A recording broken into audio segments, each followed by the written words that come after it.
Well, it is the story that NDTV set the news agenda with this week, and controversy continues to swirl around singer and superstar Diljit Dosanjh's upcoming movie Sardarji 3. The casting of Pakistani actor Hania Aamir has sparked outrage in some sections, with boycott calls for Diljit growing louder. The Federation of Western Indian Cinema Employees has mounted pressure and demanded that Diljit be replaced in his upcoming movie Border. However, top icons from the film industry have backed Diljit universally.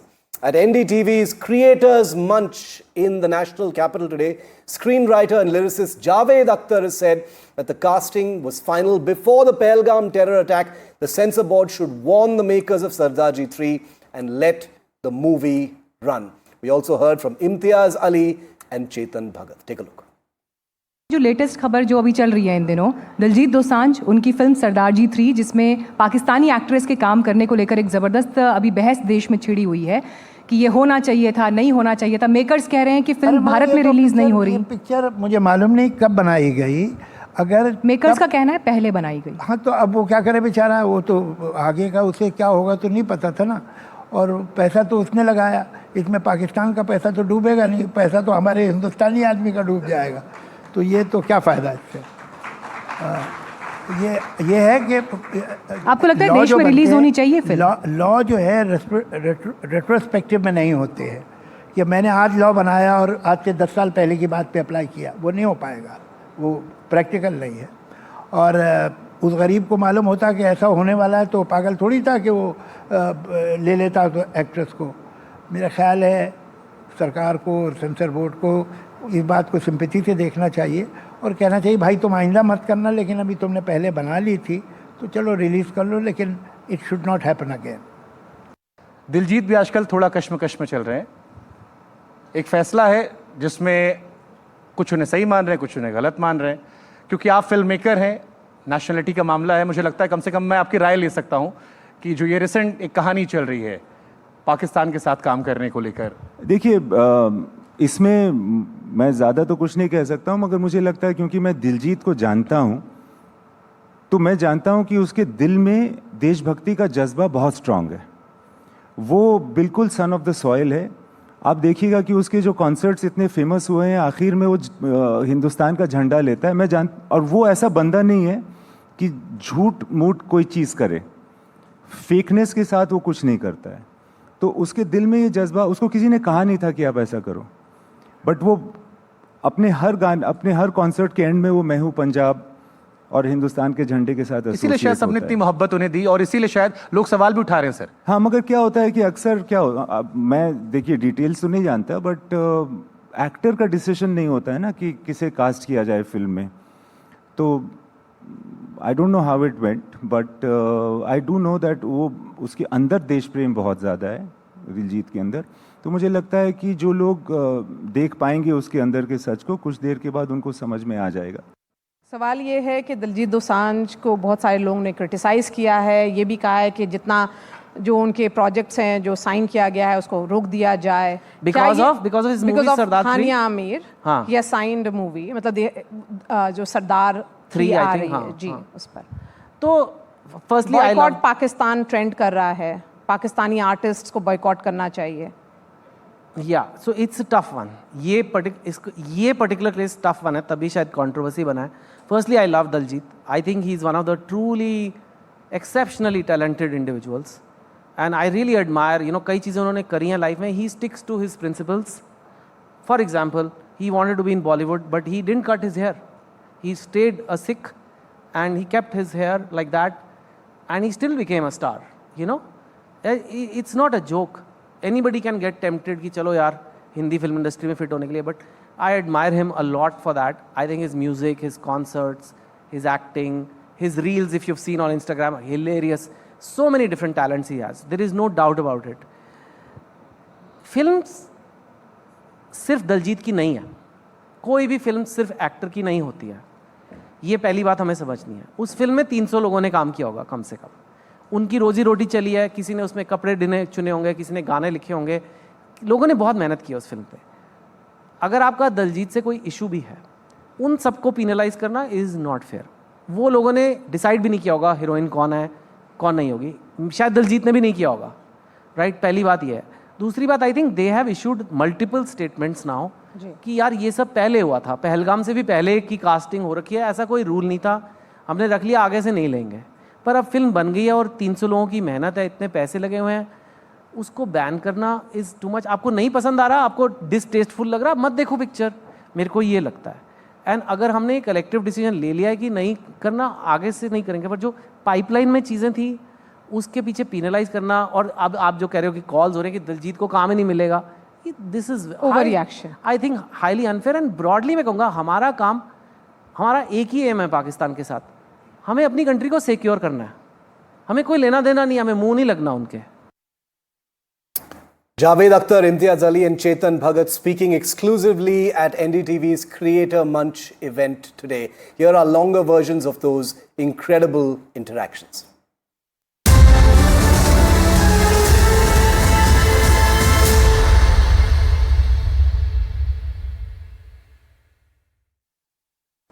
चेतन शायद इकलौते ऐसे लेखक हैं जिनके बारे में ये कहा जा सकता है कि हर रेलवे स्टेशन पर उनकी किताब रहती है, और दिल्ली के बाहरी संस से लेकर पटना के गांधी मैदान में उनकी किताबें बिकती हैं।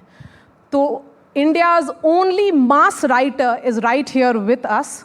चेतन भगत, हमारे मंच पर आपका स्वागत है। थैंक यू मारिया जी, बहुत आपने बुलाया। मैं एक चीज़ बोलना चाहता हूँ, पता नहीं आप एडिट कर देना बाद में, पहली लाइन ही, पर बहुत साल पहले एक और चैनल ने एक शो किया था, एंकर हंट।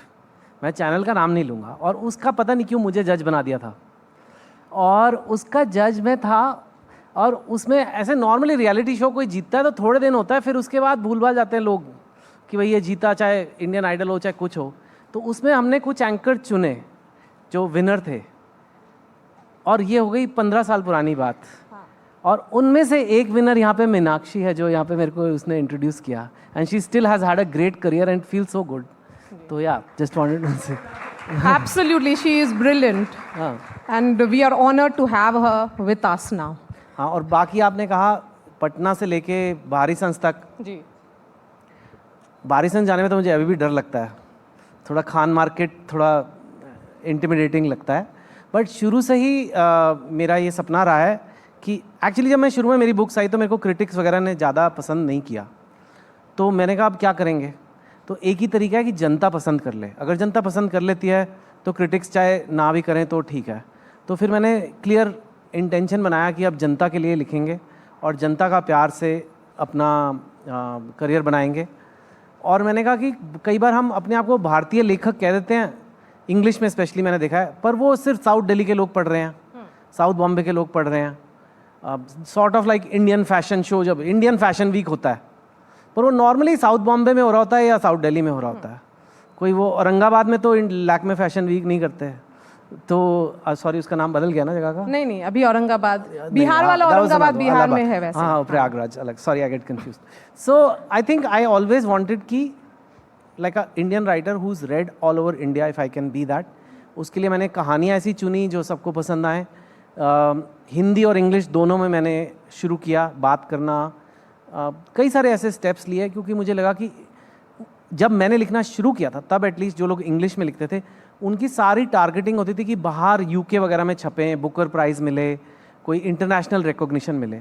पर मुझे लगा हमारे देश में ही इतने लोग हैं इंग्लिश पढ़ने वाले कि उसको पूरा इग्नोर किया जा रहा है। तो आपको कभी बुकर्स प्राइज़ या कोई इस तरह के अवार्ड की चाहत नहीं हुई?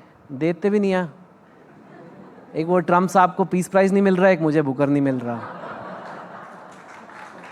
और जैसे वो कहते हैं, लेकिन वो उन्होंने तो लिखा है अब कर तक मुझे 4-5 बार मिल जाना चाहिए था। मैंने कहा मेरे को भी ऐसे लगता है कई बार। लेकिन वो कोशिश कर रहे हैं, बार बार बोल रहे हैं कि मुझे इस वजह से नहीं मिल रहा। हाँ, पर उनको मैंने इतना कोशिश किया फिर भी नहीं मिल रहा। आई नो, पर उनको तो पाकिस्तान नॉमिनेट कर रहा है पीस प्राइज़ के लिए। पाकिस्तान कैसे, मतलब किसी को पीस प्राइज़ के लिए नॉमिनेट कैसे कर सकता है? हाँ, इट्स लाइक अ दारू की दुकान डी एडिक्शन क्लिनिक खोल रही है। लाइक आई मीन ओके, तो मेरे को अभी तक नॉमिनेशन आया नहीं है। कोई ऐसे आसिम मुनीर टाइप लोगों से आएगा तो शायद मिल जाएगा। चेतन 25 साल पहले ये सफ़र शुरू होता है। हाँ। 5 पॉइंट समवन सबसे पहली किताब आपने लिखी, उसके बाद काफ़ी सारी ऐसी किताबें आई हैं और हर किताब के जो शीर्षक है वो एक ऐसा शख्स होता है जो हमारे बीच में होता है, लेकिन वो उसकी इंसानियत फाइनली आपके चैप्टर्स में वो निखर करके आती है। तो ऐसा क्या है कि आपने आम लोगों पर किताबें हमेशा लिखी हैं? क्योंकि मुझे हीरो कई प्रकार के हो सकते हैं। जैसे हर कहानी में एक हीरो या हीरोइन भी, आप जो भी मतलब जो मेन आपका प्रोटैगनिस्ट बोला जाता है वो कई तरह के हो सकते हैं। एक है जो जाके पूरी आर्मी से लड़ता है, कोई बहुत बड़ा किंग है या कुछ ऐसे कॉन्करर है, कोई ग्रेट आदमी है, लेकिन हीरो और वो कुछ ग्रेट चीज़ करता है। एक हीरो वो हो सकता है जो ऑर्डिनरी है, बस हार नहीं मानता। And I feel that is a more interesting hero to create, क्योंकि वो हम सब वैसे ही फील करते हैं। नन ऑफ अस फील कि we are great, none of us feel कि हम में कुछ इतनी खास बात है। आई फेल्ट कि बहुत सारी भारत की कहानियाँ हैं जो कभी आती नहीं हैं। जैसे जो पहली बुक आप देख लें, that is a long time back, but education system India का जो है, एवरीबडी सफ़र्स, एवरीबडी फील्स कि उसमें कुछ गड़बड़े हैं, but there was no story on the education system of India. So that book was, I think that is the reason that book did well. किरदार तो थे ही, लेकिन उसमें जो मुद्दे उठाए उसने और जो बाद में फिल्म ने भी उठाए, वो कुछ ऐसे थे कि लोगों को बहुत ज़्यादा कनेक्ट कर गए। ना सिर्फ इंडिया में, कई और जगह भी, इवन चाइना, कोरिया वगैरह में वो फिल्म बहुत चली। तो आई थिंक कहीं ना कहीं मैं कोशिश करता हूँ कि सोसाइटी में जो लोग फील कर रहे हैं, जो चीज़ चल रही है, स्पेशली उनके करियर और उनकी रिलेशनशिप्स, लव स्टोरीज़ के अराउंड, और जो हमारे आर्ट में, कल्चर में दर्शाया नहीं जा रहा है, हमारी फिल्मों में वो चीज़ें नहीं बताई जा रही हैं, हमारे टीवी प्रोग्राम्स में वो चीज़ें नहीं बताई जा रही हैं, मैं वो कहानी सामने लाने की कोशिश करता हूँ। Normally that has worked for me. तो आप ये क्यों कह रहे हैं कि OTT पे या कोई भी प्लेटफॉर्म्स पे ये कहानियाँ नहीं बताई जा रही हैं? कैसी कहानियाँ हैं जो आपको लगता है नहीं बताई जा रही हैं? शायद इसीलिए सिनेमा घर में आजकल लोग नहीं जा रहे हैं, सिनेमा थिएटर्स में आजकल फिल्में नहीं रिलीज़ हो रही हैं, हिट्स नहीं हो रही हैं। देखिए, बहुत सारे ऐसे एक चीज़ें हैं, मतलब मैं हर कहानी तो नहीं बता सकता, लेकिन क्या होता है कि फिल्में भी और OTT के साथ भी अभी ये हो गया है कि एक दो चीज़ें जो हिट हो जाती हैं, जैसे अगर पुष्पा हिट हो गई तो पुष्पा टाइप 10 पिक्चरें बनेंगी, क्योंकि वो 10 लोग उसको पैसे देने लग जाएंगे। तो वो बिज़नेस एक व्यापार की तरह उसको देखते हैं कि भाई ये अभी एक्शन मूवीज़ चल रही हैं, तो अब एक्शन पे ही जोर, कभी जवान आ रही है, कभी कुछ आ रही है, तो वो अगर ऐसी चीज़ लेना जो सोसाइटी में है लेकिन उसको बताया नहीं गया है, वो भी हिट हो सकता है और 100% हिट होगा, लेकिन उसमें रिस्क बहुत ज़्यादा है, क्योंकि आज तक वैसी कोई चीज़ बनी नहीं है, नहीं बताई जा रही, तभी तो हम बता रहे हैं। वो करने वाले लोग कम हैं, इवन OTT में कम है। OTT में भी एक ट्रेंड आया, थ्रिलर बनेगा, तो थ्रिलर ही बनते जा रहे हैं। या फिर एक ऐसा ट्रेंड आया कि रूरल इंडिया में कैसे क्राइम व्राइम होता है, उसी पे बने जा रहे हैं, रस्टिक, मिर्ज़ापुर, पंचायत और अपहरण, वो तो बड़े सारे एक के बाद एक, which is good, they are good shows, but fundamentally जो पहली बार वो गैंग्स ऑफ वासीपुर में वो चीज़ हो चुकी है, उसी के भाई बहन बने जा रहे हैं एक तरह से, from a issue point of view. तो आई थिंक उसके लिए एक सर्टन रिस्क टेकिंग चाहिए, जो नहीं हो पाती फिल्मों में भी और OTT में भी, क्योंकि बहुत पैसे लगते हैं। लेकिन आपने रिस्क लिया, काई पोचे, 3 इडियट्स, पहले बुक्स थी, किताबें आई, पहले तो किताबें थी। आई थिंक किताब में रिस्क थोड़ा कम होता है, और उस टाइम पे credit to the film makers जिन्होंने मेरी कहानियों पे फिल्म बनाई, कि उन्होंने उन पर रिस्क लिया। कायपोचे अनकन्वेंशनल स्टोरी थी अपने टाइम पे, 3 इडियट्स भी, आमिर खान को ऐसे इंजीनियरिंग स्टूडेंट बनाना जबकि he was a romantic hero, action hero, that was a very big risk they took at that time. तो yeah so it has happened in my case, but generally कम होता है।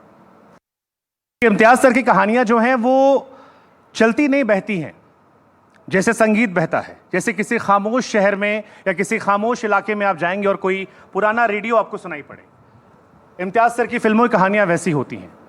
इश्क का एक नया वर्जन जो है उन्होंने सिखाया हमें, ये बताया कि मिलते कैसे हैं उससे ज़्यादा इंपॉर्टेंट है कि इश्क में रहते कैसे हैं, लोग इश्क में जीते कैसे हैं।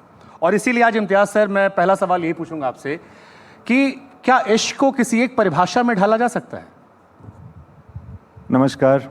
आप जब ये सब कह रहे थे तो मेरे दिमाग में गालिब का एक शेर चल रहा था, जो मैं आपको बता दूं।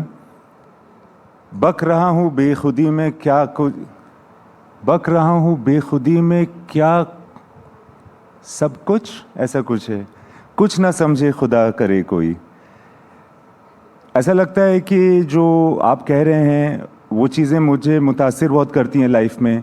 क्यों हुआ जो हुआ, क्यों किया जो मैंने किया, इसका कोई आंसर नहीं है। ये एक बेखुदी का ही माहौल होता है when you are writing, when you are conceptualising something, creating something.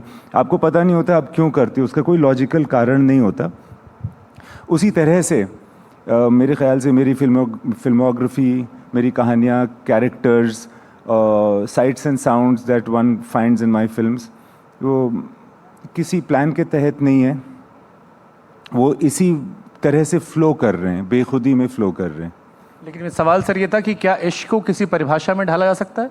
क्योंकि जिस तरह से इश्क आपने दिखाया है, बहुत लोग ऐसे हैं जो दशकों के बाद भी आज भी महसूस कर रहे हैं और उसी नॉस्टैल्जिया में जी रहे हैं। अगर मेरे पास इसका आंसर होता तो मैं फिल्में बना ही नहीं रहा होता। मुझे लगता है मेरे फिल्म इंडस्ट्री के कई मित्र यहाँ पर हैं, दे विल एग्री दैट अगर हमें पता होता ना कि क्या आंसर है तो हम फिल्म नहीं बनाते। वो हमें खुद नहीं पता है कि प्रेम की परिभाषा होती है कि नहीं, या उसको किस तरह से देखा जाता है। दो प्रेम एक जैसा हो सकता है कि नहीं, एक इंसान को कई लोगों के साथ प्रेम हो सकता है कि नहीं।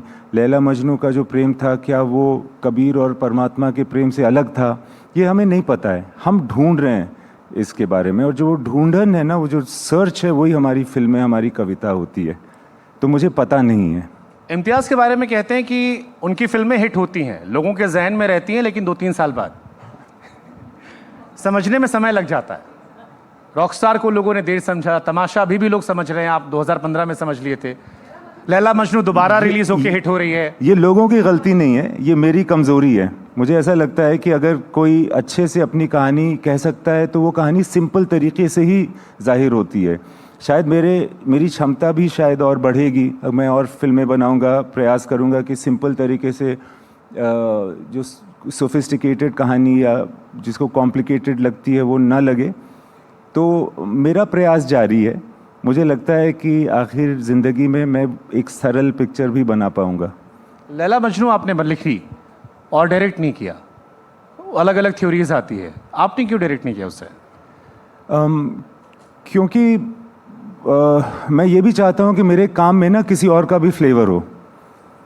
आदमी खुद से भी तो बोर हो सकता है, तो मैं चाहता हूँ कि कोई दूसरा डायरेक्ट करे तो मैं लिखूँ, तो मैं भी कुछ सीखूँ, कुछ नया नया झगड़ा हो। हाँ, वो मेरे ख्याल से वो अनअवॉइडेबल है, क्योंकि अगर मैं काम करूंगा तो मेरा थोड़ा सा उसमें फ्लेवर तो जाएगा। नहीं, अविनाश कहते हैं कि वो जो गिरने वाला सीन था लैला को देखकर, ना डायरेक्टर कन्विंस थे ना एक्टर कन्विंस थे, उन्हें लगा ये क्या करवा रहे हैं, फिर कहा कि इम्तियाज़ करवा रहे हैं, कुछ तो बेहतर होगा। इसी तरह की कॉन्फिडेंस से ना जिंदगी चल रही है मेरे ख्याल से। तो उन्हें बस ऐसे बेहोश होकर के गिरना था, मगर उन्होंने वैसा किया। बट एक वो ये ना कि हमारे काम में ना सब कुछ समझा नहीं जा सकता, कुछ चीज़ें ना फील करके की जाती हैं। इम्तियाज़ अली की फिल्मों में रहमान साहब की बहुत बातें होती हैं, मोहित चौहान की बहुत बातें होती हैं। मुझसे कई लोगों ने कहा कि इरशाद कामिल का उनके जीवन में क्या रोल है, उस बारे में पूछिएगा, क्योंकि राइटर अक्सर फिल्म की या गानों की जान होता है। ख़ासतौर पर जो गाने आपके आए, बड़े खूबसूरत गाने हैं इरशाद कामिल साहब ने जो लिखे हैं, लेकिन उतनी पहचान नहीं मिलती। मोहित साहब के बारे में बहुत बातें होती है, रहमान साहब के बारे में, इरशाद कामिल के बारे में बताइए। और इरशाद कामिल की सबसे फेवरेट लाइन आपकी कौन सी है? उनकी कई सारी फेवरेट लाइन्स हैं। एक तो जो भी मैं कहना चाहूँ बर्बाद करे अल्फाज मेरे। देखिए, एक शख्स, एक राइटर अपनी बातों को कितने अच्छे से पहचानता है कि उसे पता है कि जो मैं कह रहा हूँ वो चीज़ों को बर्बाद कर रही है। इससे ही आप अनुमान लगा सकते हैं कि Irshad Kamil as a writer, as a creative person is very well aware of his own capacities. कोई समझ नहीं रहा यार मेरे जोक्स को। आप लोग समझे मैं क्या कह रहा हूँ? अच्छा ठीक है, थोड़ा फिर जवाब दे दो, हौसला अफजाई होती है। Very good. खुद को मैं जीता तुमको मैं हार गया। बहुत सारी। कौन सा? खुद को मैं जीता तुमको मैं हार गया। हाँ, खुद को मैं हारा तुमको मैं जीता हूँ, तुम हो। हाँ, तुम हो। तुमको मैं जीता हूँ इस जीता भी हूँ और विक्ट्री भी पाया हूँ और जी भी रहा हूँ। हाँ, so Irshad has written many big, important, interesting lines which have become the basis of the soul of many films that I have made. और आपने ये चीज़ नोटिस की होगी कि बहुत सारे 9 फिल्में मैंने डायरेक्ट की हैं 9 की 9 में लिरिक्स इरशाद कामिल ने ही लिखा है। कोई और ऐसा टेक्नीशियन नहीं है जिसने मेरी हर फिल्म में काम किया है। ऑब्वियसली मैं उस पर बहुत ज़्यादा आश्रित हूँ। एंड तो दिल ज़्यादा किसके टूटे थे, आपके या इरशाद साहब के? इरशाद के। कई बार तो उन्होंने खुद भी तोड़वाए रॉकस्टार की तरह अपना दिल। मगर हमारे बीच में ये होता है कि मैं जो हम दोनों को पोइट्री में बहुत इंटरेस्ट है और वैसे भी ज़िंदगी में बहुत इंटरेस्ट है, और हम एक दूसरे के साथ इतनी देर से हैं कि हम बेतकल्लुफ़ बहुत हैं। और इरशाद की कैपेसिटी, 2-3 चीज़ें उसकी बहुत काबिल तारीफ़ है। एक तो ये कि वो जो सोफिस्टिकेटेड आला चीज़ें हैं उसको भी समझता है, और जो बिल्कुल ही जो अदना चीज़ें हैं ना, बहुत ही वल्गर जोक्स होते हैं और बहुत ही फूहड़ बातें होती हैं, वो समझता है और अप्रिशिएट करता है। जो रॉकस्टार में देखा हमने। हाँ, तो वो अपनी मतलब आलानेस और फूहड़ता दोनों वो फिल्मों में ले आता है। और उसके साथ ह्यूमर भी बहुत अच्छा है उसका। और दूसरी बात क्या है ना कि he never gives up, he never gives up. हमारे झगड़े भी होते हैं मगर वो आखिर मोमेंट तक भी फिर से लिखता ही रहता है।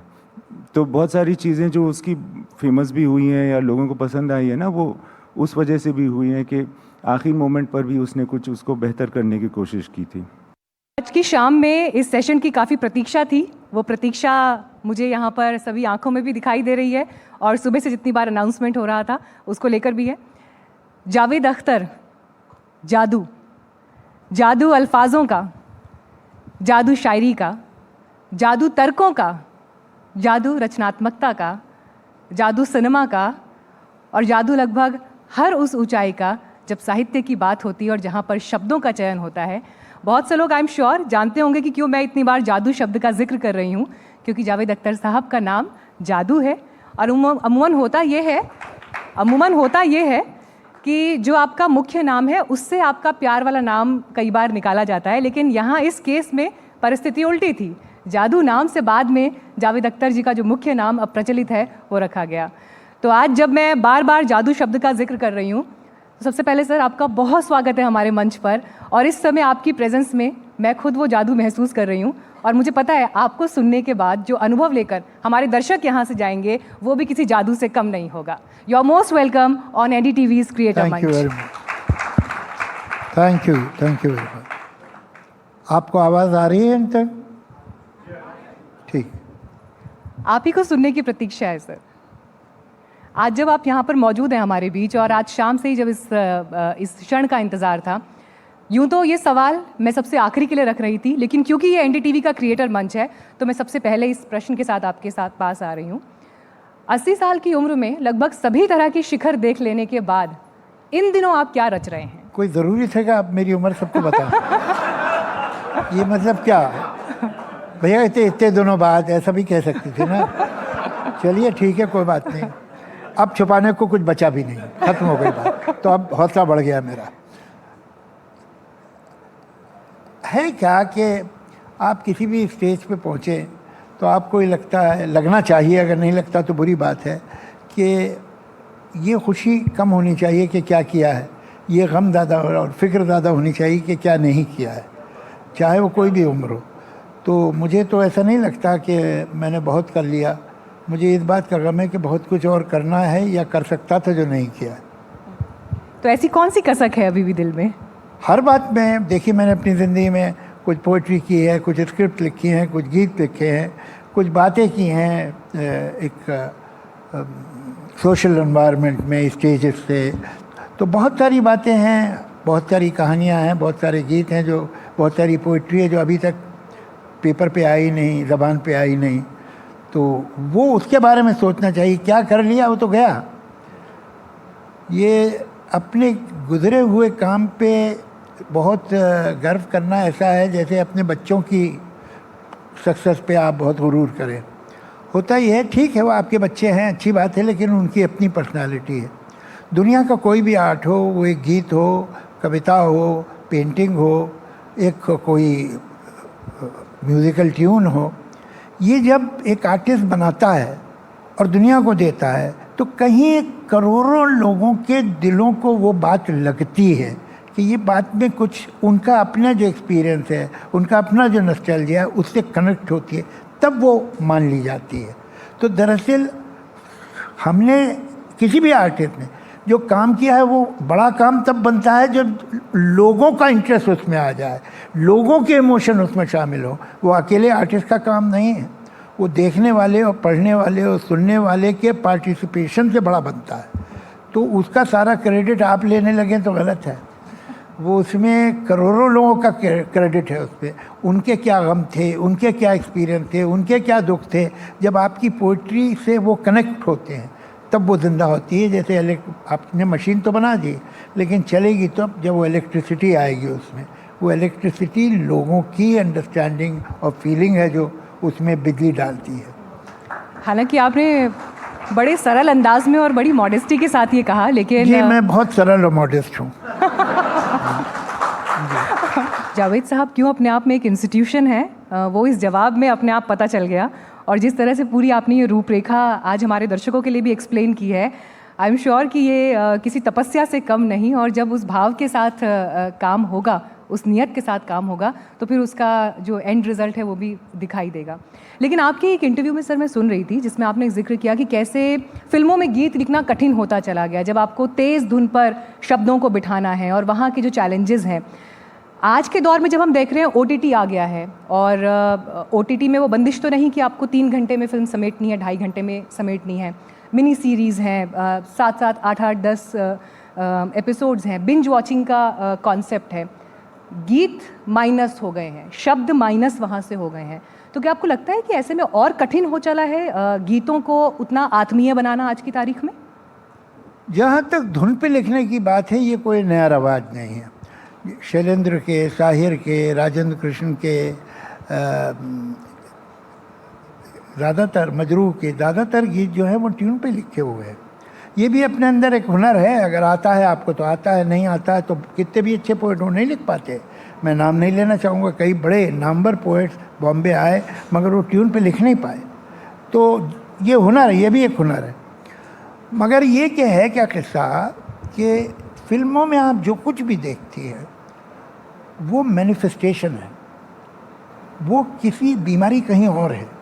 जैसे कि आप जब बीमार होती हैं तो डॉक्टर आके आपकी नब्ज़ देखता है, कलाई पे हाथ रख, बीमारी कलाई में थोड़ी है। यहाँ पता चलता है कि इसकी बदन में कितनी गर्मी बुखार है या नहीं है, इसकी धड़कन कितनी तेज़ चल रही है, बीमारी कहीं और है। उसी तरह से जो फिल्म है, किसी ने बहुत अच्छी बात कही थी कि अगर मुझे किसी मुल्क के, किसी समाज के एडवर्टाइजमेंट दिखा दो तो मैं उस समाज के बारे में सब कुछ बता दूँ कि एडवर्टाइजमेंट किस तरह के होते हैं, उससे मालूम हो जाएगा समाज कैसा है। वैसे ही जो फिल्मी गीत हैं, इनमें कई गड़बड़े हुई हैं। No fault of the writers. हमारे यहाँ यंग राइटर्स टैलेंटेड लोग हैं, ऐसी बात नहीं है कि उनमें टैलेंट कम है। एक, ज़िंदगी की रफ्तार बढ़ी। जब ज़िंदगी की रफ्तार बढ़ती है तो हर चीज़ की, कम्युनिकेशन की रफ्तार बढ़ी। एक आप लेटर लिखती थी दिल्ली से बॉम्बे, 3 दिन पहुंचता था, 2 दिन आदमी सोचता था क्या जवाब दे, फिर वो लिख के भेजता था, फिर 3 दिन, कम से कम 8-10 दिन में कम्युनिकेशन होता था। आज आप मोबाइल उठा के बॉम्बे 1 सेकंड में लगा लेती हैं, बात कर लेती हैं। हर चीज़ का टेम्पो बढ़ रहा है। तो इस तेज़ टेम्पो की ज़िंदगी में और समाज में म्यूज़िक का टेम्पो कम तो नहीं रहेगा। जो सैगल के ज़माने में था वो अब नहीं हो पाएगा। वो इन सिंक नहीं है लाइफ से, तो उसका टेम्पो बढ़ेगा।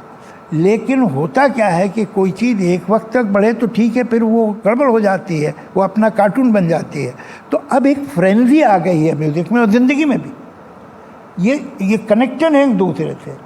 अब जब फ्रेंजी है तो वर्ड कम इम्पोर्टेंट हो जाएंगे, इसलिए कि इतने जल्दी बोले जा रहे हैं। दूसरे ये कि एक हम लोगों में एक वीकनेस है कि हमें रोब है वेस्ट का और वेस्ट के कल्चर का कि अच्छी चीज़ें बहुत सारी हैं वहाँ पर, वो हमें सीखनी चाहिए, लेकिन बुरी चीज़ें भी साथ में ले आओ। हमारे यहाँ म्यूज़िक हमेशा साथ में जो गायक होते थे, सारंगी होती थी, तबला होता था, कभी कभी वायलिन भी होता था, लेकिन ये कि सिंगर मेन था जब वो गा रहा होता था, चाहे महफिल में गाए चाहे रिकॉर्ड हो रहा।